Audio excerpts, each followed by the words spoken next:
আল্লাহ রাব্বুল আলামিন বলেন, পবিত্র অপবিত্রতার বিষয় আছে বিশ্ব নবীর কাছে। হযরতে জিবরাইল আলাইহিস সালাম আসবে, ওয়াদা করেছে, সারা রাত্রি চলে গেল, তিনি আসলেন না। বিশ্ব নবী চিন্তায় পড়ে গেল, কি ভুল হয়ে গেল আমার, আজকে কেন জিবরাইল আসলো না। বিশ্ব নবী সকালবেলা ঘরটাকে ভালো করে দেখছেন, ঘরটাকে দেখলেন যে তিনি যেখানে ছিলেন ওই খাটনির নিচে একটা কুকুরের বাচ্চা শুয়ে আছে। বিশ্বনবী কুকুরের বাচ্চাটাকে উঠিয়ে দিলেন। হযরতে আয়েশা সিদ্দিকা রাদিয়াল্লাহু তাআলা আনহাকে বললেন, আয়েশা রে, দ্রুত পানি নিয়ে আসো, এই জায়গাটা পরিষ্কার করে দাও। জায়গাটা পরিষ্কার হয়ে গেল, পানি নিয়ে আসলেন। এরপরে যখন পানি দিয়ে জায়গাটা লেপে দিলেন, পোছ দিয়ে দিলেন, পবিত্র হয়ে গেল, সঙ্গে সঙ্গে জিবরাইল আলাইহিস সালাম সালাম দিয়ে হাজির হয়ে গেল। হযরতে রাসূল আকরাম সাল্লাল্লাহু আলাইহি ওয়াসাল্লাম বললেন, আপনার তো রাত্রিবেলায় আসার কথা ছিল, কেন আসলেন না? বললেন, ইয়া রাসূলুল্লাহ, আমি দেখলাম কুকুরের বাচ্চাটা অপবিত্র জায়গা, আমি তো সেখানে আসতে পারি না। একটা কুকুরের বাচ্চা থাকার কারণে যদি আল্লাহর ফেরেশতা না আসে, আর আমরা মুসলমান বিড়িটানি মুখে আর বিড়ি টানা অবস্থায় আমরা আমাদের ডেলিভারির কাজ সারি, ডান দিকে বাম দিকে পিটন দিয়ে আবার চলে যায়, এই মার্কার মুসলমানের আশেপাশে কে আল্লাহর রহমত আসতে পারে? আমি বলছি আপনাদের জোরে বলতে হবে, আসতে পারে? আরো জোরে বলেন, পারে? বিশ্বনবী চলে যাচ্ছেন কবরের পাশ দিয়ে। শহীদুল বাবা তার ঘোড়া থেমে গেল। বিশ্বনবী সাহাবীদেরকে নিয়ে সেখানে অবতরণ করলেন, নামলেন, দেখলেন দুইটা কবর। কয়টা কবর? দুইটা কবর। সাহাবীকে বললেন, যাও কোথাও দেখো খেজুরের ডাল পাও কিনা। খেজুরের ডাল নিয়ে আসা হলো। খেজুরের ডাল নিয়ে আসলেন। আল্লাহ রাসূল রহমতের হাতে দুইটি কবরের মাঝখানে দুইটি খেজুরের ডাল গেড়ে দিলেন। সাহাবীরা বললেন, ইয়া রাসূলুল্লাহ, আমরা কোনো কিছুই বুঝতে পারলাম না। আল্লাহ রাসূল বললেন, আমরা মানুষ, আমরা বুঝতে পারি না, কিন্তু পৃথিবীর সকল প্রাণীরা বুঝতে পারে। এই দুইটা কবরে ভীষণ আযাব হচ্ছিল, আর এই আযাবের কারণে যে শব্দটা হচ্ছিল, তর্জনটা হচ্ছিল, চিৎকার হচ্ছিল, গর্জনটা হচ্ছিল, এই কারণে ভয়ে ভীত হয়ে আমার ঘোড়াটা এখানে থেমে গিয়েছে। এই জন্য খেজুরের ডাল গেড়ে দিলাম। সাহাবীরা বলল, ইয়া রাসূলুল্লাহ, খেজুরের ডাল গেড়ে দিলে কি হবে? আল্লাহ রাসূল বললেন, যতক্ষণ পর্যন্ত এই খেজুরের ডালের পাতাগুলো জীবিত থাকবে ততক্ষণ পর্যন্ত এরা আল্লাহর জিকির করবে, আর যতক্ষণ পর্যন্ত এই খেজুরের পাতাগুলো আল্লাহর প্রশংসা করবে, জিকির করবে, ইত্তেবা করবে, গোলামি করবে, ততক্ষণ পর্যন্ত এই কবর আযাবগুলো মাফ হয়ে যাবে। সাহাবীরা বলল, ইয়া রাসূলুল্লাহ, এই দুইটা কবরে তাহলে কেন আযাব হচ্ছিল? আল্লাহ রাসূল বললেন, দুইটা কবরে দুইজন ব্যক্তি আছে, আর এই দুইজন ব্যক্তির দুই ধরনের অপরাধ ছিল। কয় ধরনের অপরাধ? একটু জোরে বলবো, কয় ধরনের অপরাধ? দুই ধরনের অপরাধ। এক ব্যক্তি সে প্রস্রাব করে পবিত্রতা অর্জন করত না, আর দ্বিতীয় নাম্বার ব্যক্তি হলো সে ছিল চুগলখড়ি করত। আর এই দুইটা অপরাধের কারণে আল্লাহ রাব্বুল আলামিন কবরের ভিতরে তাদেরকে শক্ত করে ধরেছে। বাবারে আমার, যারা মনে করেছেন এটা তেমন কোনো অপরাধ না, আমি সহিহ দলিল বললাম, হাদিস নাম্বারটা এই মুহূর্তে আমার মনে নেই, তবে খুঁজে নেন, পেয়ে যাবেন, সার্চ দেন, বের হয়ে যাবে। সাবধান করে দিলাম, আজ থেকে যারা প্রস্রাব করে পবিত্রতা অর্জন করেন না, সাবধান হয়ে যান। নিঃশ্বাস থাকা পর্যন্ত আর কোনোদিন অপবিত্র থাকা যাবে যাবে যাবে না।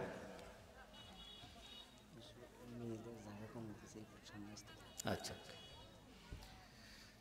তাহলে এখানে কয় ধরনের কাজ হচ্ছিল? দুইটা। এটা খুব সিম্পল, কি বলেন, ঠিক কিনা? সিম্পল কিনা?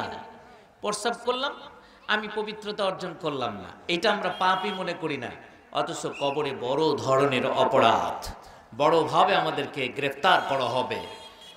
আরেকটা হলো চুগলখড়ি। এই অপরাধ মনে হয় গাজীপুরের লোকজন করে না, কি বলেন?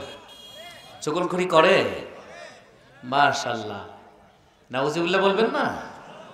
হাই রে, চুগলখড়ি করলে আল্লাহ রাব্বুল আলামিন মাফ করবে না, কবরে ধরবে। আরেকটা মর্ম আপনাদেরকে বলি, যে গাছের ডাল, এই যে খেজুরের ডাল গাড়ার ক্ষেত্রেও কিন্তু বেদাত হয়। বেদাত হয় কি না? চার কোনায় চারটা, চারজন ধরে, একজন বলে যে সূরা ফালাক পড়ো, আরেকজন সূরা ফিল পড়ো, ইত্যাদি ইত্যাদি, এগুলো বেদাত। বিশ্বনবী একটা ডাল গেড়েছে মানুষের মাথা বরাবর, সামনে উত্তর পার্শ্বে একটা ডাল গেড়ে দিয়েছেন, এটা সহিহ দলিল, আপনারা গাড়বেন, কি বলেন, ঠিক না? এর বাইরে কোনো কিছু করা যাবে না। আমি আমার সম্মানিতা মা বোনেরা, আপনাদেরকে আমি বিনীত অনুরোধ করছি, আপনারা মেহেরবানি করে একটু পিছনে যে মায়েরা আছে তাদেরকে জায়গা দেওয়ার জন্য চেপে চেপে বসেন। হয়তো আমার ভাইয়েরা বুঝতে পারেনি আপনাদের প্যান্ডেলটা হয়তো বা ছোট হয়ে গিয়েছে, ক্ষমা করে দিবেন।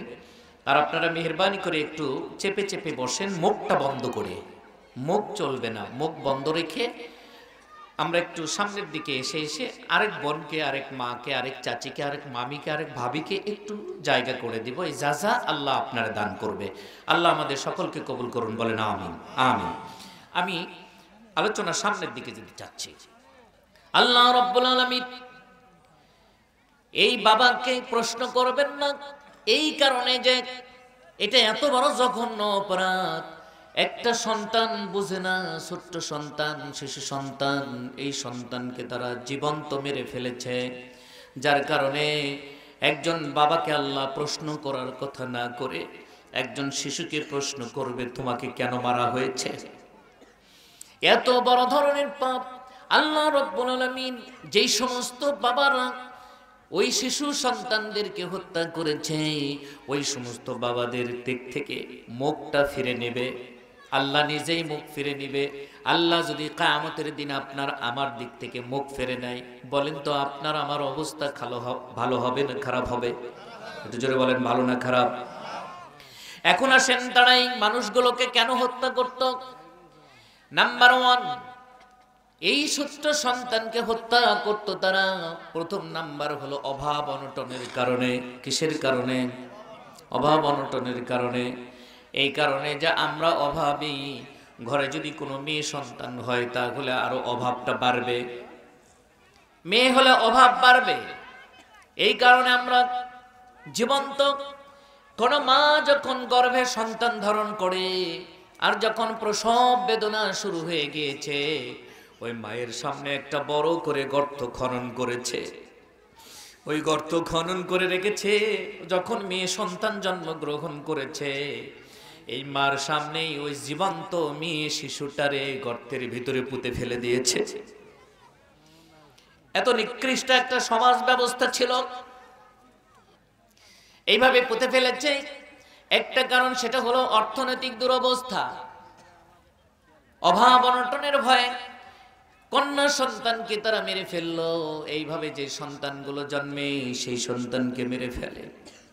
কোন মায়ের অনুরোধে যদি কোনো সন্তানকে মেরে ফেলতে না পারে, ওই সন্তানটা যখন একটু বড় হয়, 2 বছর 3 বছর বয়স হয়ে যায়, 2.5 বছর বয়স হয়ে যায়, বাবাকে বাবা বলে ডাকতে শিখে, বাবার মাথায় উঠে, বাবার কপালে চুমু দেয়, মুখের ভিতরে চুমু দেয়, 2 ঠোঁটের ভিতরে চুমু দেয়। ছেলে সন্তানের চাইতে মেয়েরা বাবাদেরকে আদর বেশি করে না কম?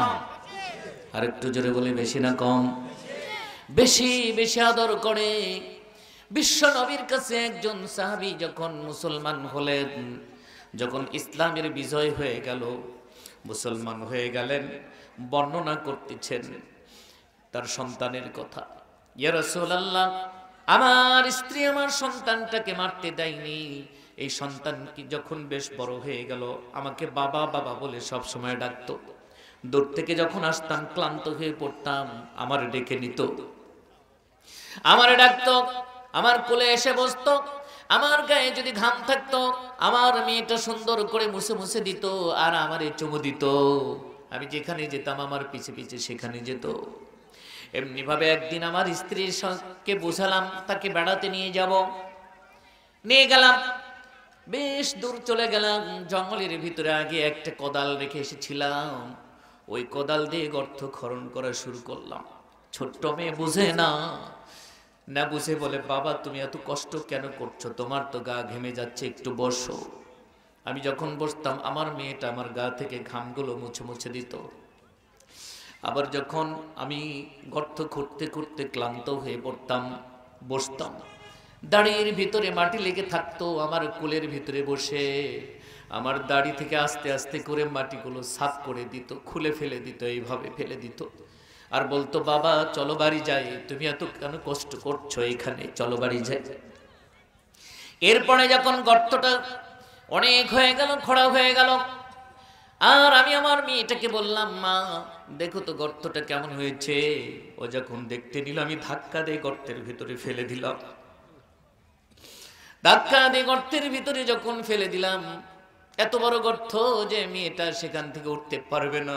ছোট্ট মেয়ে আমার ডাকে, বাবা বাবা তুমি আমারে কেন গর্তের ভিতরে ফেলে দিলা, বাবা তুমি আমারে কেন গর্তের ভিতরে ফেলে দিচ্ছ, আমারে কি বাড়ি নিয়ে যাবা না, আমার মার কাছে কি আমারে যেতে দিবে না।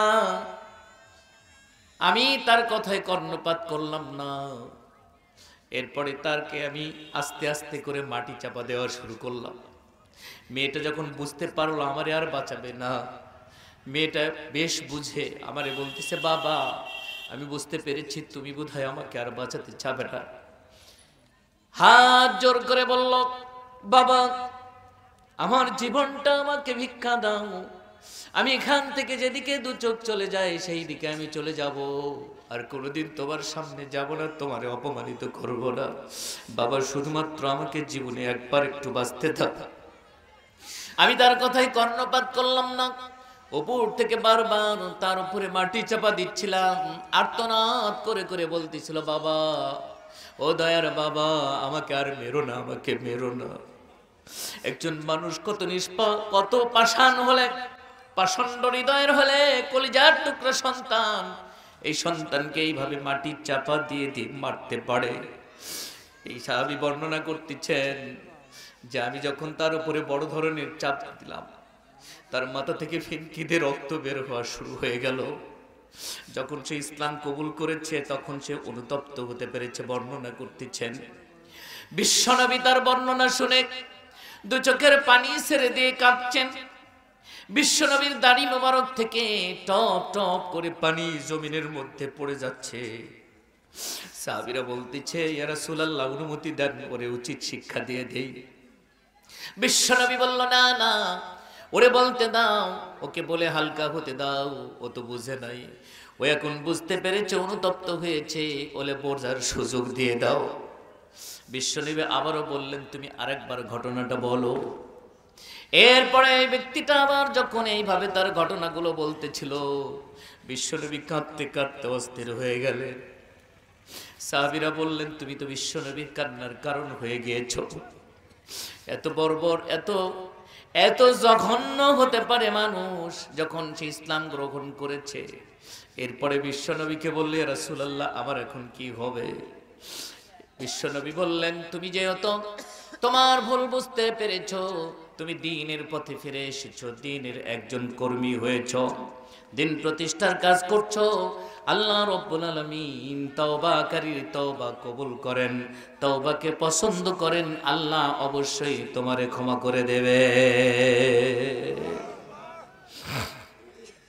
কিন্তু তারা কত পাষণ্ড ছিল যে এমনি ভাবে সন্তানদেরকে হত্যা করত, কিন্তু এটা কোনো পাপই মনে করতো না। এত পাষণ্ড ছিল, এত বর্বর ছিল, এত নিকৃষ্ট সমাজ ব্যবস্থা ছিল।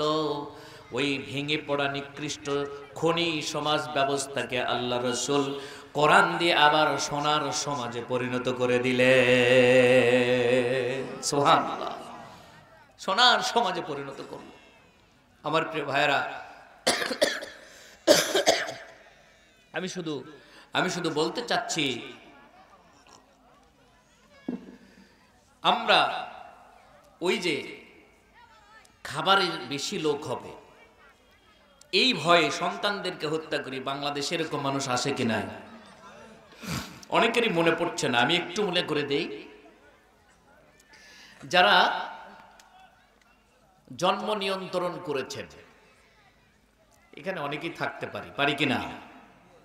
এই জন্ম নিয়ন্ত্রণ করেছে, এটা তো মানুষের চেপে দেওয়া আইন, ঠিক কিনা বলেন?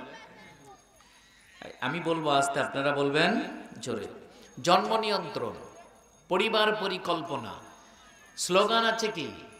একটি হলে ভালো হয়, দুটির বেশি। কথা বলেন না কেন? একটি হলে বেশি ভালো হয়, দুটির বেশি নয়। এটা আল্লাহর কথা না মানুষের কথা? আরো জোরে বলে, আল্লাহর না মানুষের? এই স্লোগান যারা তৈরি করেছে, যারা দিয়েছে, যারা মেনেছে, 3 শ্রেণীর মানুষই জাহান্নামী। 3 শ্রেণীর মানুষ কি? জাহান্নামী। রিজিকের মালিক কে? আরো জোরে বলে কে? আল্লাহ। আমরা 8 ভাই বোন এখন আল্লাহ পাক জীবিত রেখেছে। কয়জন? 8। আমি শেষের দিক থেকে 2, শেষের দিক থেকে 2। 3 জন মারা গিয়েছে। কয়জন? এরকম অনেকে আছেন যাদের 11, 12, 13, 15 সদস্য আছে কি নয়? আছে। তারা কি কেউ না খেয়েছিল? এবং আগে জমিতে এরকম ফসল উৎপাদন হতো না। তো রিজিক দিবে আল্লাহ। আমরা হাতে তুলে নিলাম আইন। যারা আইন মেনেছে এবং গর্ভে সন্তান আসার পরে যারা নষ্ট করেছে, ভ্রূণগুলোকে নষ্ট করেছে, ওই আইয়ামে জাহিলিয়াতের সময় যারা সন্তানদেরকে হত্যা করেছে, ওই ছোট্ট সন্তানদেরকে আল্লাহ জিজ্ঞাসা করবে তোমাকে কিভাবে মেরেছে।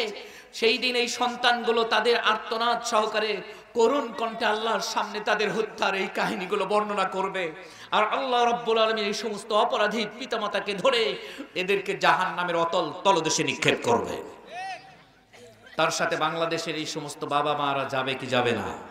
কথা বলেন, আরো জোরে বলেন। সাবধান হয়ে যান। আজ থেকে গিয়ে সব আউট করেন, আউট। রিজেক্ট দিবে কে? যদি এইরকম বিশ্বাস থাকে আপনি শিরক করছেন, আপনি শিরক করছেন, আপনি শিরক করছেন, আল্লাহ পছন্দ করেন না। কারণ এটা আল্লাহ রাব্বুল আলামিনের ওয়াদা, ওমা মিন দাব্বাতিন ফিল আরদি ইল্লা আলাল্লাহি রিজকুহা। সকল প্রাণীর সবকিছুর রিজিকের দায়িত্ব কার কাছে? এবং রিজিক জমিন থেকে আসে না আকাশ থেকে আসে? আল্লাহর কাছ থেকে রিজিক আসে। সুতরাং অবিশ্বাস কেন? বাপজানরা আমার, তাই আসুন, এখানে নারী সন্তানদেরকে হত্যা করার অনেকগুলো কারণ আছে। এখানে নাম্বার 1 কারণ অভাব। আর অভাবটা দূর হবে কখন? এই অভাবটা দূর হবে কখন? ওই ঘনে ধরা জালিম নির্যাতিত খনি সমাজে যখন আল্লাহ রাব্বুল আলামিনের বিধান প্রতিষ্ঠিত হয়ে গেল, কায়েম হয়ে গেল, ওই সমাজের ভিতরে আর একজন অভাবী মানুষও খুঁজে পাওয়া গেল। বিশ্ব নবীর সময় কি কোনো অভাবী মানুষ ছিল? হযরতে ওমরের সময় কি কোনো অভাবী মানুষ ছিল? হযরতে আবু বকরের সময় কি কোনো অভাবী মানুষ ছিল? হযরতে উসমানের সময় কি কোনো অভাবী মানুষ ছিল? কথা বলেন, ছিল? হযরতে আলীর সময় কোনো অভাবী মানুষ ছিল না। ওইগুলোকে বাদ দিলাম। খলিফা ওমর ইবনুল আব্দুল আজিজের সময়ের একটি ঘটনা যদি আপনাদের কাছে একটু বিবেককে নাড়া দিয়ে দেই, শুধু খলিফা ওমর নিজের কাঁধের ভিতরে যাকাতের টাকাটা নিয়ে রাতকে রাত ঘুরতেছেন। 1 রাত ঘুরলেন, 2 রাত ঘুরলেন, 3 রাত ঘুরলেন, 7 রাত ঘুরলেন, একজন মানুষকে যাকাত দিতে পারছেন না। একদিন ঘুরতে ঘুরতে একটি ফজর হয়ে গিয়েছে, তিনি বসে পড়েছেন যাকাতের টাকার বস্তাটা নিয়ে। দেখলেন একজন ক্লান্ত মানুষ, পথিক মানুষ, পোশাকের মধ্যে অনেক ময়লা আবর্জনা, তার কাছাকাছি আসছেন। তিনি চিন্তা করলেন, আজকে মনে হয় একজন গরিবকে পেয়ে গেলাম, আজকে বহু কষ্ট করে আমার সামনে একজন গরিবকে পাইলাম, এই টাকাটা তাকে দিয়ে চলে যাব। এই ব্যক্তি যখন কাছে আসলেন, ইনি জিজ্ঞাসা করলেন, ভাই এখানে বেশ কিছু যাকাতের টাকা আছে, কয়েকদিন যাবৎ ঘুরছি, একজন মানুষকে পাচ্ছি না যাকাত দেওয়ার মতো, এই জাকাতের টাকাটা আপনি নেন, মনে হচ্ছে আপনি কষ্টে আছেন। খলিফাকে বললেন, আপনি কারে যাকাত দিতে চান? সুবহানাল্লাহ। আপনি কারে যাকাত দিতে চান? এই যে দেখেন আমার কাঁধে একটি বস্তা নিয়ে কয়দিন যাবত ঘুরতে ঘুরতে আমি ক্লান্ত হয়ে গিয়েছি, শরীরের মধ্যে ময়লা আবর্জনা ঢুকে গিয়েছে। এতদিন ঘুরে ঘুরে একজন মানুষকে পাইলাম না যাকাত দেওয়ার জন্য।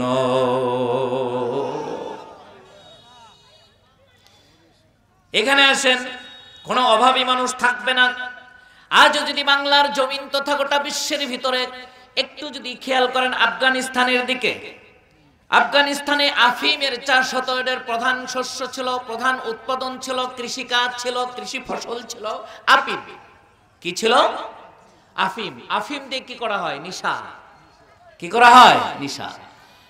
আফগানিস্তান যখন শাসন হয়ে গেল, আমেরিকান সৈনিকরা যখন সেখান থেকে চলে গেল, আফগানিস্তানের এই সমস্ত বীর মুজাহিদ সৎ লোক যখন দেখলো কোরআন দিয়ে এই দেশটা পরিচালনা করা হবে, সুতরাং এই দেশের ভিতরে কোনো আফিম, কোনো গাজার চাষ হবে হবে হবে না।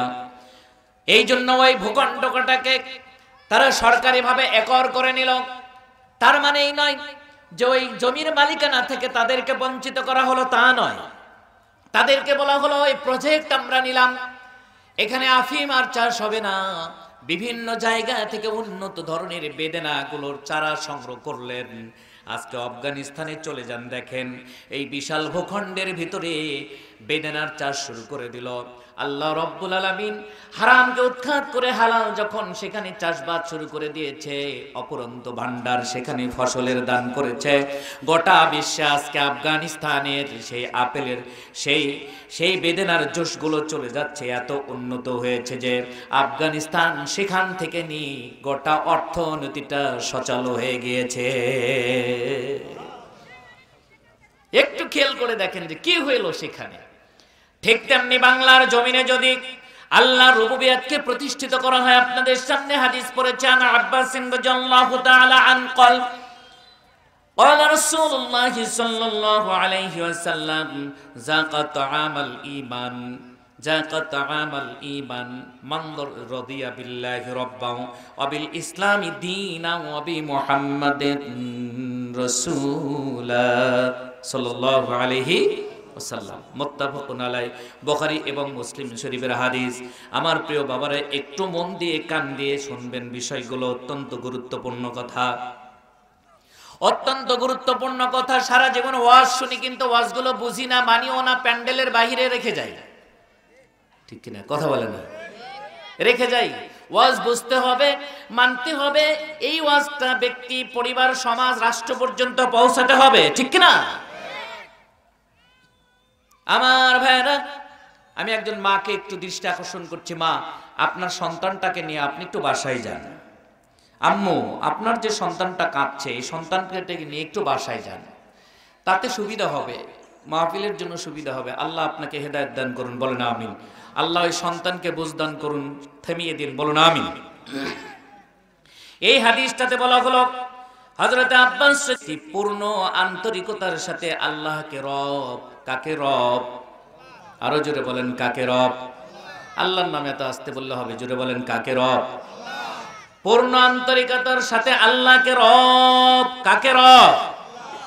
ইসলামকে দিন তথা জীবন ব্যবস্থা। ইসলামকে কি? জীবন ব্যবস্থা। জোরে বলেন, ইসলামকে জীবন ব্যবস্থা এবং নেতা হিসেবে মুহাম্মদ সাল্লাল্লাহু আলাইহি ওয়াসাল্লামকে মেনে নিয়েছে, সেই ব্যক্তিটা পূর্ণ ঈমান ইরশাদ গ্রহণ করতে পেরেছে। সুবহানাল্লাহ। মুত্তাফাকুন আলাইহি হাদিস, বুখারী এবং মুসলিম। এখানে কয়টি কথা বলা হলো? নাম্বার 1, তার ব্যক্তি জীবন, পারিবারিক জীবন, সামাজিক জীবন, রাষ্ট্রীয় জীবন, সকল ক্ষেত্রে যদি আল্লাহকে রব হিসেবে গ্রহণ করতে পারে এবং এই রবুবিয়ত প্রতিষ্ঠিত করার জন্য তার জীবন ব্যবস্থা যদি দিন হয়, ইসলাম হয়, ইন্নাদ দীনা ইনদাল্লাহিল ইসলাম, দিন যদি ইসলাম যদি তার জীবন ব্যবস্থা হয়, এইটাকে দিয়ে যদি তার ব্যক্তি, পরিবার, সমাজ, রাষ্ট্র পরিচালনা করতে পারে এবং এইটা পরিচালনা করতে গিয়ে বিশ্ব নবীকে নেতা হিসেবে, নবী হিসেবে কবুল করে নিয়ে থাকে, আল্লাহ রাসূল বললেন সেই ব্যক্তিটা পূর্ণ ঈমানের স্বাদ গ্রহণ করেছে। আর যেই ব্যক্তিটা পূর্ণ ঈমানের স্বাদ গ্রহণ করবে, আল্লাহ রাব্বুল আলামিন ওই ব্যক্তিকে জান্নাতের সর্বোচ্চ শিখরে দান করবে। একটু খেয়াল করবেন, যারা পরিবার পরিকল্পনা গ্রহণ করেছে ওরা কি আল্লাহকে রব হিসেবে গ্রহণ করতে পেরেছে? এত আস্তে বললেন যে, জোরে বলেন পেরেছে? যারা দিনের বেলার ভোট রাতের বেলায় একলা একলা নিয়েছে ওরা কি আল্লাহকে মানে? কথা কয় না, আল্লাহকে মানে? আল্লাহকে মানে না, রুবুবিয়্যাত এরা চায় না। তিনটা কথা এখান থেকে আসুন। আপনাকে যখন মৃত্যুর সময় কবরের ভিতরে রাখে চলে আসবে সবাই, আর কবরের ভিতরে কয়জন ফেরেশতা আসবে? কবরের ভিতরে কয়জন ফেরেশতা আসবে? জোরে বলেন কয়জন? একটু জোরে, কয়জন? আরো জোরে, পিছনে বলেন না। কবরের ভিতরে কয়জন আসবে? আচ্ছা, এটা কি আমার বানোয়াট কথা? এখান থেকে কবরের ভিতরের বিষয়টা একটু গরম পানি দেবেন বাপজান, বেয়াদবি হচ্ছে, ক্ষমা করবেন তো ইনশাআল্লাহ। কবরের ভিতরের বিষয়টা, দুইজন ফেরেশতা আসবে। এই দুইজন ফেরেশতার নাম কি আপনাদের জানা আছে? জানা আছে? বলেন তো কি? মুনকার নাকির। দুইজন ফেরেশতা আসবে। দুইয়ের ভিতরে অনেক মর্ম আছে। দুইজন ফেরেশতা আছে কিরামান কাতিবিন। কয়জন? সকল সময় আমলনামা লিখতেছে, noted, non stop, all time লিখতেছে। লেখার উপরে আছে। কি মনে করেছেন? এখানেও হলো দুই। আল্লাহ এবং আল্লাহর সে রুবুবিয়ত প্রতিষ্ঠা করার দায়িত্ব দিয়েছে মুহাম্মদ, বলেন মুহাম্মদ সাল্লাল্লাহু আলাইহি ওয়াসাল্লাম। ওখানে কত? দুই। এই পৃথিবীতে মানুষও দুই প্রকার। কয় প্রকার? এক প্রকার মানুষ সত্যবাদী, আরেক প্রকার মানুষ হলো মিথ্যাবাদী। কথা কয় না? এক প্রকার মানুষ হলো সত্যবাদী, আরেক প্রকারের মানুষ হলো মিথ্যাবাদী। এইখানে যদি কিতাব ধরেন তাহলে বর্তমানে দুইটি কিতাব প্রসিদ্ধ, কোরআন এবং হাদিস। ঠিক কিনা বলেন? এই পৃথিবীতে দল হলো দুইটি, হিজবুল্লাহ, হিজবুশ শয়তান। যারা বলেন ঠিক কিনা? এইভাবে দুইয়ের অনেক মর্ম অর্থ আছে। ঘন্টার পর ঘন্টা যদি বুঝান, দুইয়ের বাহিরে যাওয়ার সুযোগ নেই। আমার প্রাণপ্রিয় ভাইয়েরা, সময় খুব বেশি হবে তাও জানি না, বেশি সময় আমি বলতেও পারবো না, অসুস্থ মানুষ। এখন আসুন, কবরের ভিতরে আসবে দুইজন ফেরেশতা। কয়জন? একজনও তো আসতে পারতো না? দুইজন আসবে। মুনকার নাকির। কয়টি প্রশ্ন করবে? জোরে বলেন কয়টি? আরো জোরে বলেন কয়টি? তিনটি প্রশ্ন করবে। এই যে এখানে তিনটি প্রশ্ন করবে, এখানে আমি হাদিসটি বললাম, মান রাদিয়া বিল্লাহি রাব্বাও ওয়াবিল ইসলামি দীনাও ওয়াবি মুহাম্মাদিন রাসূলান। কবরে প্রশ্ন হবে, মান রাব্বুকা। কথা কয় না, ঠিক কিনা? করবে কিনা? আচ্ছা, এটা আপনারা জানেন না? সবাই জানি। আল্লাহ আউট করে দিয়েছেন, প্রশ্নটা আউট করে দিয়েছেন। এরপরে কবরের ভিতরে আরেকটি প্রশ্ন হবে, সেটা হলে ওমান দীনুকা, তোমার জীবন ব্যবস্থা কি ছিল? দিন মানে হলো জীবন ব্যবস্থা। জীবন ব্যবস্থা কি সেইটা আমি বলতেছি। হাদিসের ভিতরে সেই কথাটা বলছে। এই হাদিসে বলতেছে অবিল ইসলামী দীনাং, এই যে জীবন ব্যবস্থা হতে হবে ইসলাম। ঠিক না? কোরআনে আল্লাহ রাব্বুল আলামিন বললেন, ইন্নাদ দীনা ইনদাল্লাহিল ইসলাম, তোমার জীবন ব্যবস্থা হবে ইসলাম। এটা কার কথা? আরো জোরে বলেন কার? এটি কি কোনো মাওলানার কথা? পৃথিবীর কারো কথা? আল্লাহ বললেন জীবন বিধান হলো ইসলাম। আর আমরা জীবন বিধান হিসেবে গ্রহণ করেছি লেনিন, কার্ল মার্কস থেকে শুরু করে নিয়ে যত নাস্তিক ব্যক্তিরা আছে তাদেরটা। জোরে বলেন ঠিক কিনা? বাংলাদেশে যে জীবন ব্যবস্থা প্রতিষ্ঠিত আছে লেনিন, কার্ল মার্কসের সেই সমস্ত ব্যবস্থা।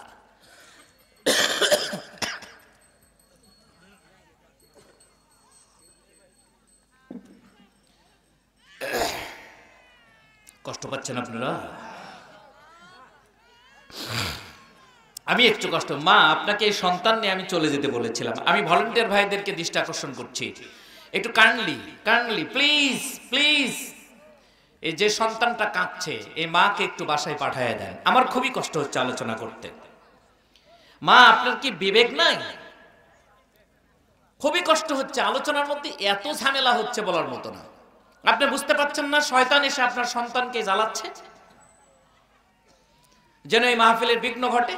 কারণ অত্যন্ত গুরুত্বপূর্ণ টপ আলোচনা হচ্ছে, যারা বলেন ঠিক কিনা, যা বর্তমান সমাজে দরকার প্রয়োজন। আমার সমাজ ব্যবস্থা যে গরিব সন্তানকে কেন মারতো অভাবের কারণে, সেই জায়গায় আমি আসতেছি। এইটা একটু ক্লিয়ার করে দিয়ে আমি আপনাদের কাছ থেকে বিদায় নিব ইনশাআল্লাহ। আল্লাহ যদি সুস্থ করেন, কোথাও যদি কোনোদিন দেখা হয়, সেই দিন বিস্তারিত আলোচনা শুনতে পারবেন, অসুবিধা হবে না ইনশাআল্লাহ। এখানে বললেন তোমার জীবন ব্যবস্থা হবে কি? জীবন ব্যবস্থা কি হবে? আরো জোরে বলেন, জীবন ব্যবস্থা কি হবে?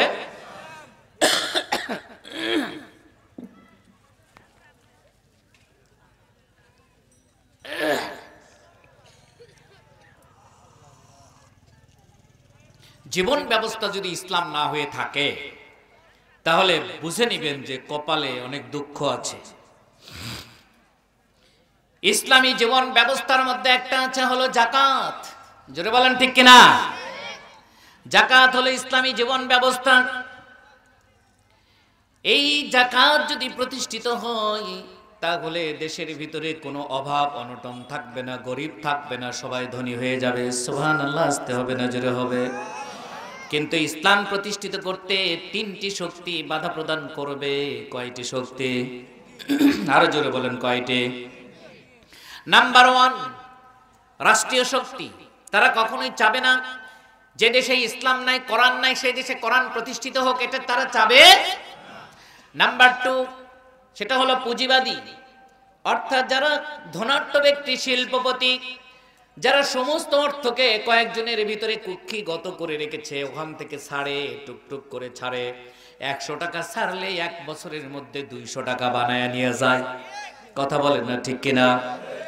এরা ইসলাম প্রতিষ্ঠিত হতে দিবে না, দিতে চাবে না, যুদ্ধ করবে প্রয়োজনে। 3 নাম্বার হলো এক শ্রেণীর আলেম, সুবিধাবাদী আলেম, সুবিধাবাদ জিন্দাবাদ। ওরা কখনোই চাবে না ইসলাম প্রতিষ্ঠিত হোক। জোরে বলেন না ঠিক কিনা? এই শ্রেণীর আলেম বর্তমানে এই দেশে আছে কি নাই? আছে না? আছে, এখনো আছে। এরা বাধা প্রদান করবে। যাকাত ভিত্তিক অর্থনীতি আমি সহজে বুঝাবো, একটু বুঝাবো, শুরুতে বুঝায় দেই, নইলে পরে সময় পাবো না। বর্তমানে বাংলাদেশে যে অর্থনীতিটা আছে, এই অর্থনীতিটা যাকাত ভিত্তিক না সুদ ভিত্তিক? আরো জোরে বলেন, যাকাত ভিত্তিক না সুদ ভিত্তিক? সুদ ভিত্তিক অর্থনীতি কি কোরআনের ভিতরে আছে?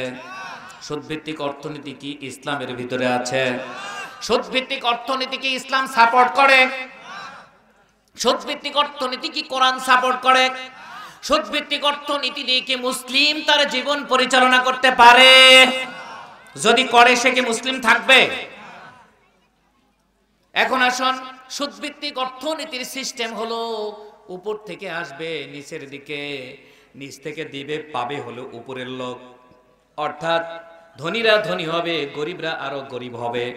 বাংলাদেশ বহু এনজিও এসেছে স্লোগান নিয়ে, আপনি 1 বছরের মধ্যে ধনী হয়ে যাবেন। আমি খোঁজ নিয়ে দেখেছি কিস্তির টাকার ভয়ে দেশ থেকে পালিয়ে চলে গেছে।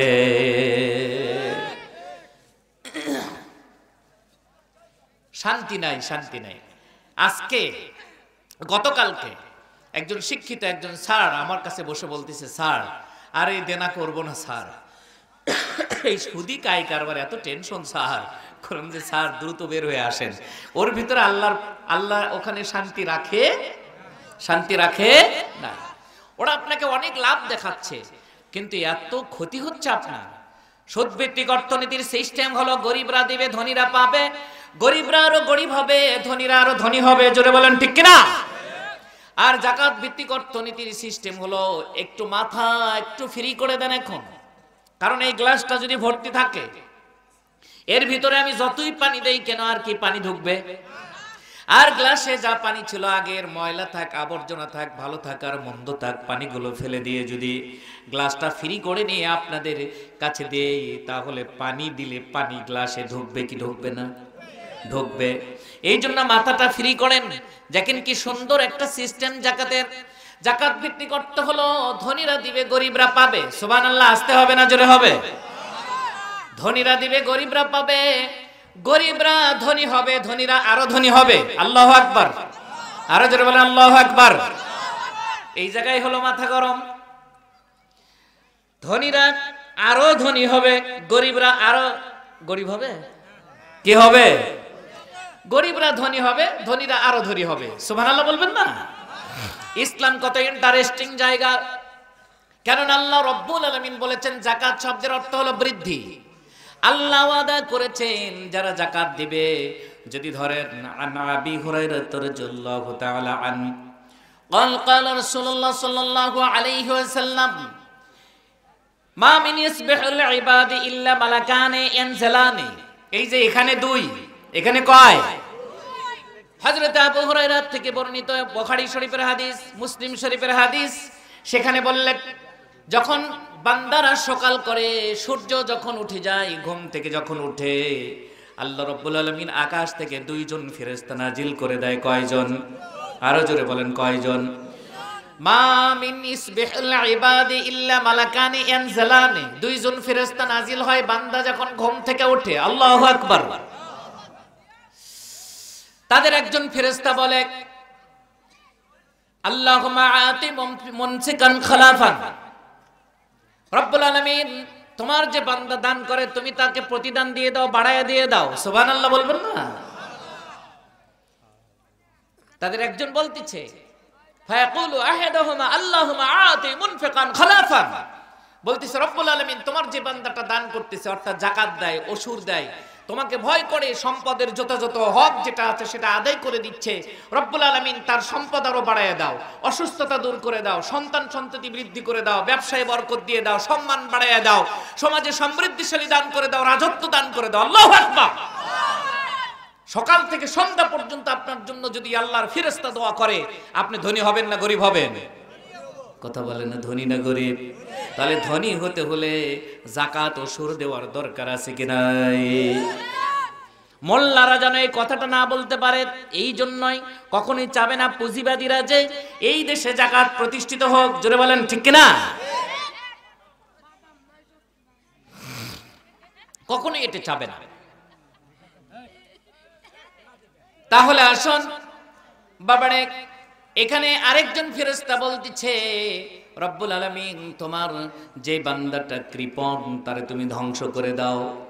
তাহলে পুঁজিবাদী যারা আছে, আপনারা তো খেয়াল করেছেন আল্লাহ রব্বুল আলামিন ওয়াদা করেছেন যারা জনগণের টাকা আত্মসাৎ করবে, যারা দুর্নীতি করবে, যারা স্বৈরাচারী করবে, মানুষের সম্পদ নিজেরা হরণ করে কোটি কোটি বিলিয়ন ডলার কাজ করবে, ঘরের ভিতরে রান্না করা খাবার থাকবে, খাবার থাকবে, ফ্রিজের ভিতরে বড় বড় গোশতের টুকরা থাকবে, বড় বড় মাছের টুকরা থাকবে, শান শৌকত বাড়ি থাকবে, বাড়ির ভিতরে সেখানে ঝর্ণা ধারা থাকবে, ফুলের বাগান থাকবে, ফলের বাগান থাকবে, অনেক কিছু তাদের ভিতরে থাকবে, ঘরের ভিতরে অনেক ধরনের তাদের আসবাবপত্রগুলো থাকবে, টাকা থাকবে বস্তাকে বস্তা, কিন্তু কিছুই নিতে পারবে না।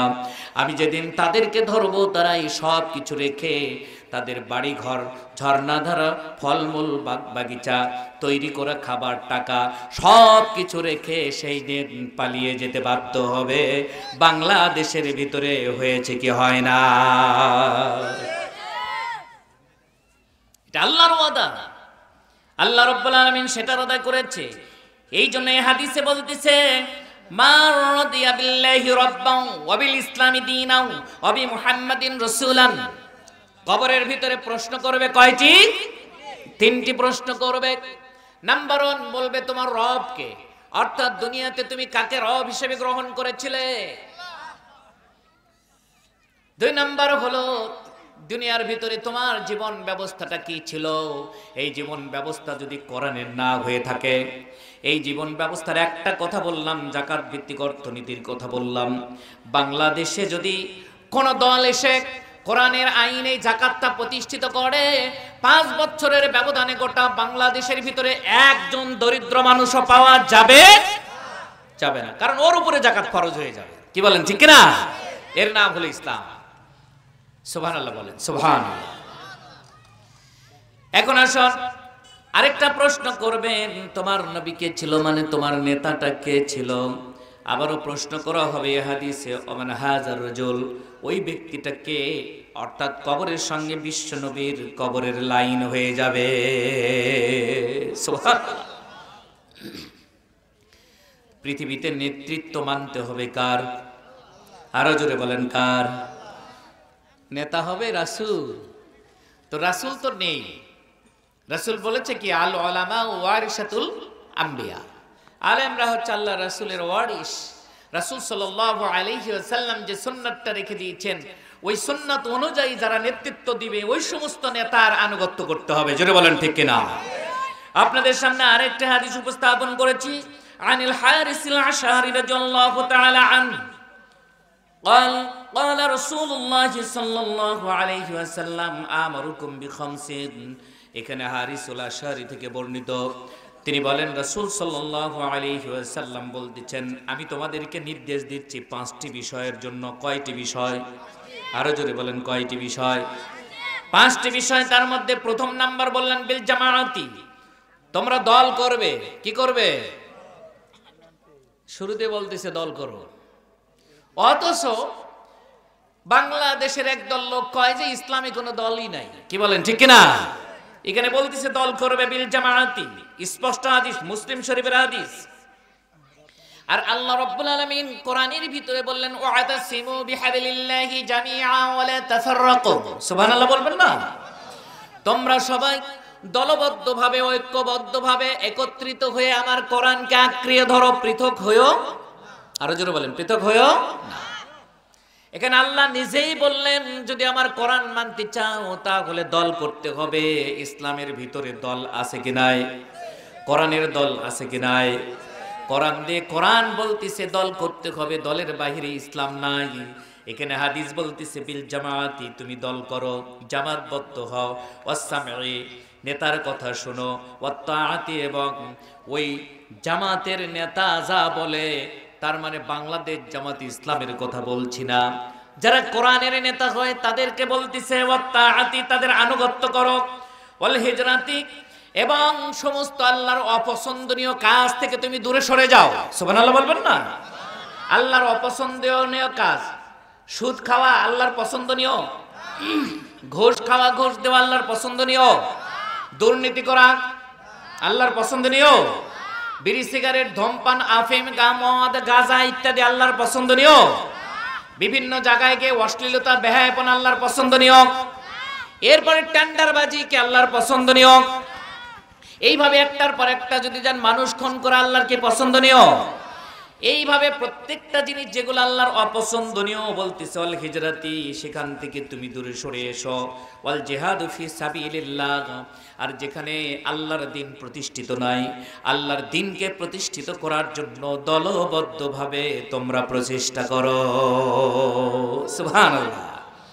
বাপজানরা আমার, এরপরে বলতেছে যে মান খারাজা মিনাল জামাআতি কদরা শিবরিন ফাকাদ খালা'a রিবকাতাল ইসলামি মিন উনুকিহি ইল্লা আন ইউরাজা।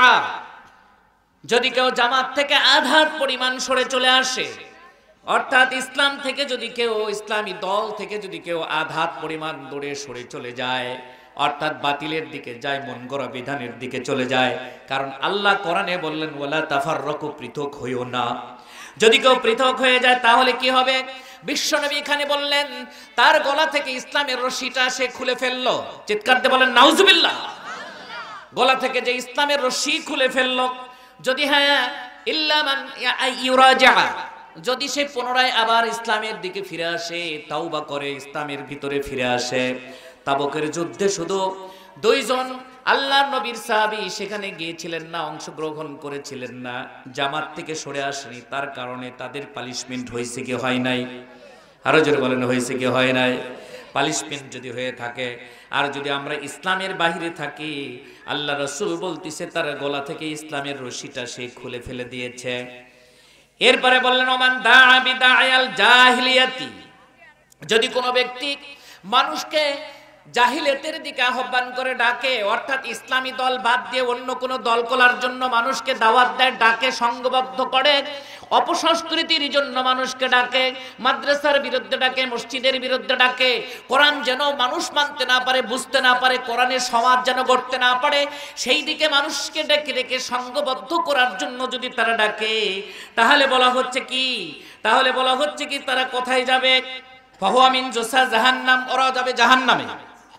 ওরা কোথায় যাবে? ওরা যাবে জাহান্নামে। এরপরে বললেন কেন যাবে? ওয়া ইনসামা ওয়া সাল্লা ওয়া জাআমা আন্নাহু মুসলিমিন।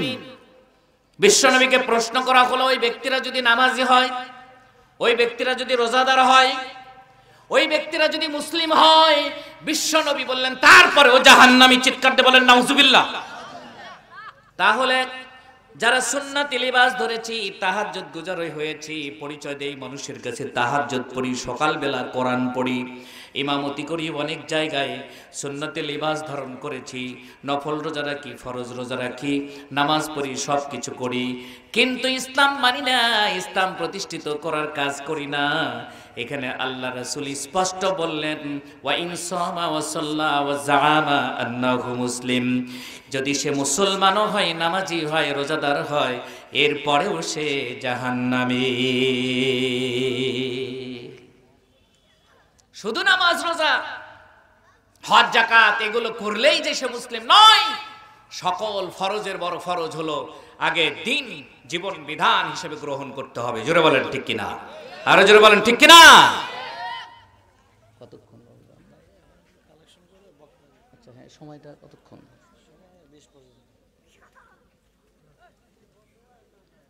53-20 যদি পারেন তার আগে নিয়েছেন, আমি কালেকশনে চলে যাচ্ছি, সমস্যা নেই। বাবা আপনাদের কি কষ্ট দিলাম? আমি কষ্ট দিচ্ছি? আমি প্রথমে ক্ষমা চেয়ে নিয়েছি যে আমি অসুস্থ মানুষ, চরম ভাবে অসুস্থ। তবে মহান রব্বুল আলামিনের কাছে আমি লাখো কোটি শুকরিয়া আদায় করছি যে আমি একজনের সঙ্গে কথাই বলতে পারতাম না, কথা বললেই কাছে আসতো, আর আল্লাহ পাক আজকে এ পর্যন্ত আপনাদের সামনে কথা বলার সুযোগ করে দিয়েছেন। আল্লাহু আকবার, বলেন আল্লাহুম্মা আমিন, আরো জোরে আমিন।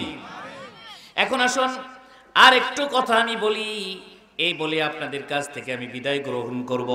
আমরা কৃষিকাজ যারা করি, জমিতে চাষ করি কি করি না? করেন না নাকি পিছনের ভাইরা?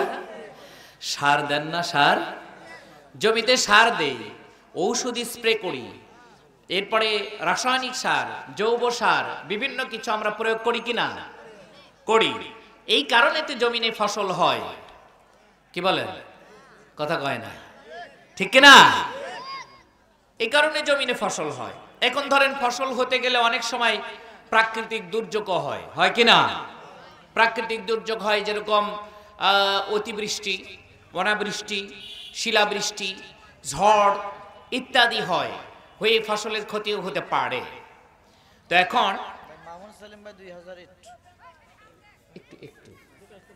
এখন যদি আমরা মনে করি যে এগুলো এই জমিতে আমরা বীজ বপন করি, ভালো মানের বীজ দেই, এরপরে জমির ভিতরে আমরা এত সুন্দর করে চাষবাস করি, এগুলো আবার ঝড়ে নষ্ট হয়ে যাবে, সকল কৃষকরা এক হয়ে চতুর্দিকে প্রাচীর দিয়ে উপরে যদি ছাদ করে ফেলি, তাহলে কি ফসল ভালো হবে না?